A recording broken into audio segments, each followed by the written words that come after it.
Conclusion Part 3, A Baroque Outlook on the Anti-Imperialist Struggle. As is well known, Togliatti was one of the main protagonists of the political reversal that in 1935 pushes the Communist International to identify Nazi fascism as the principal enemy and to promote the program of the United Front and Popular Front against it. Taking this position was not straightforward for the Communists. Trotskyist propaganda didn't relent in denouncing it as a betrayal of anti-colonialism, for the fact that it placed the two largest colonial empires at the time among the secondary enemies, and therefore among the Soviet Union's potential allies. Resistance to the new political line even came from other orientations. Take Carlo Rosselli, for example. In the last years of his life, before being assassinated by Mussolini's agents in 1937, the leader of liberal socialism was fairly close to the communists, and he looked sympathetically to the gigantic Russian experiment of socialist revolution and of the socialist organization of production. Although said between parentheses, yet without absolute clarity, Carlo Rosselli's liberal socialism was very different to the liberal socialism that later characterized Norberto Bobbio. And yet, at least at the beginning, Rosselli expressed his reservations about the turn by the Communist International, and he spoke in the name of the revolutionary orthodoxy. Traditional Marxist theory has been set aside and has increasingly drifted toward the theory of the democratic Wehr. The present conflict would no longer be the result of an inter-imperialist war, but one between peaceful states and fascism, especially German fascism.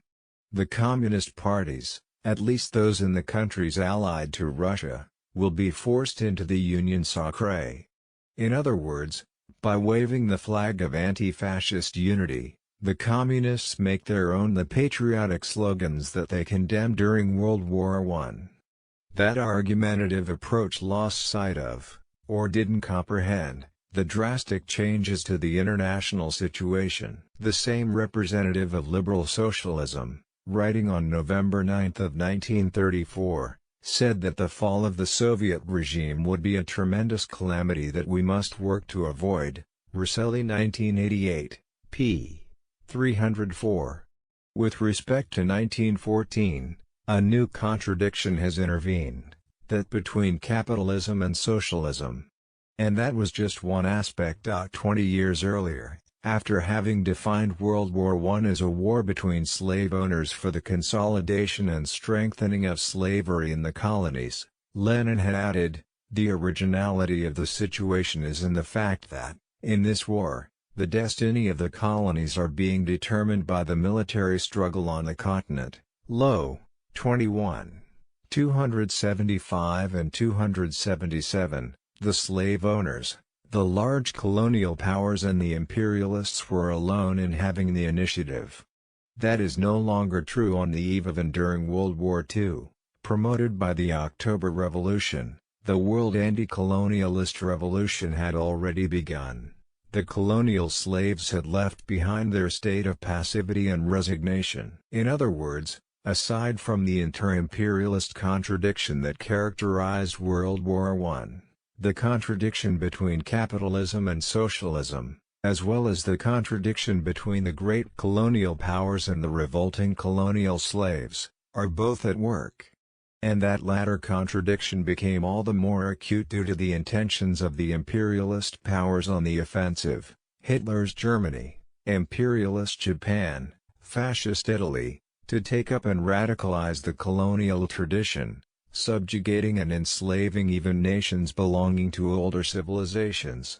Even a country like France was facing colonial or neo-colonial subjugation.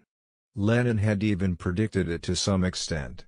In 1916, while Wilhelm II's army was at the gates to Paris, the great Russian revolutionary, on the one hand, reaffirmed the imperialist character of the world war then underway. On the other hand, he called attention to a possible reversal, if the gigantic conflict is concluded with a Napoleonic-style victory and with the subjugation of a whole series of nation-states retaining some form of autonomy. then a great national war would be possible in Europe. It's the very scenario that took place in a good part of the world between 1939 and 1945. In both cases, the Napoleonic victories achieved by Hitler in Europe and Japan in Asia ended up provoking wars of national liberation.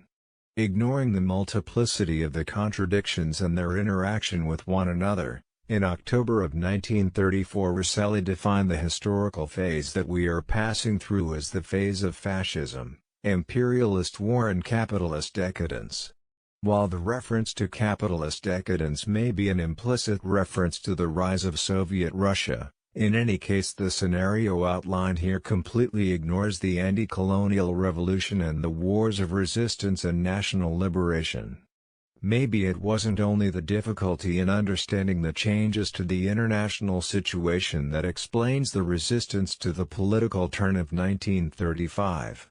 Especially because it has been characterized by the desire to provide a complete understanding of the social and historical totality, Marxism has sometimes been read as a mode of understanding that simplifies and flattens the complexity of historical and social processes. Gramsci had called attention to the infantile deviation by the philosophy of praxis that, in ignoring the role of ideas and ideology, nurtures the Baroque conviction that the more one relies on material objects, the more orthodox one becomes.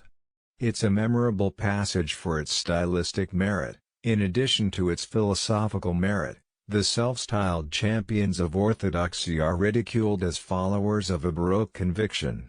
Unfortunately, that can manifest itself on a very different level. In analyzing international relations, there are those who consider themselves to be the foremost champions of anti-imperialism by expanding as much as possible their list of imperialist countries, all of them put on the same level. It goes without saying that such a Baroque outlook was entirely alien to Lenin. Lenin, in 1916, in making the distinction between classic colonialism and neo-colonialism, notes that the latter is based not on political annexation but rather on economic annexation, and regarding that proposition he offers an example in addition to that of Argentina. Even Portugal was in fact a vassal of Britain. Certainly, the great revolutionary didn't ignore that Portugal also possessed a colonial empire. Nevertheless, the principal aspect was the neo-colonial subjugation of Portugal, that in some way became a part, at least at the economic level, of the British Empire. Elsewhere, we saw Lenin in 1916 consider the possibility of Wilhelm II's Germany imposing its neo-colonial subjugation on a country like France, that for its part possessed a vast colonial empire. It's this lesson by Lenin that Togliatti had behind him when he criticized that which could be defined as the Baroque conception of anti-imperialism. One of the fundamental qualities of the Bolsheviks, and one of the fundamental points of our revolutionary strategy, is our ability to understand, at any given moment, who is the principal enemy and to know how to concentrate all our strength against that enemy. It must be added that this is not a question of an isolated declaration, however extraordinarily effective it may be. It should be kept in mind that at the time when Togliatti announced the Salerno turn, Pietro Badoglio was still the leader of the government in Italy, Badoglio who, not by chance, carried the title of Duke of Addis Ababa. Among others, he had participated in the frenzy of imperialist crimes by fascism. And yet, that infamous chapter of history was secondary with respect to the urgency of the national liberation struggle against the occupation regime imposed on Italy by the Third Reich with Mussolini's complicity.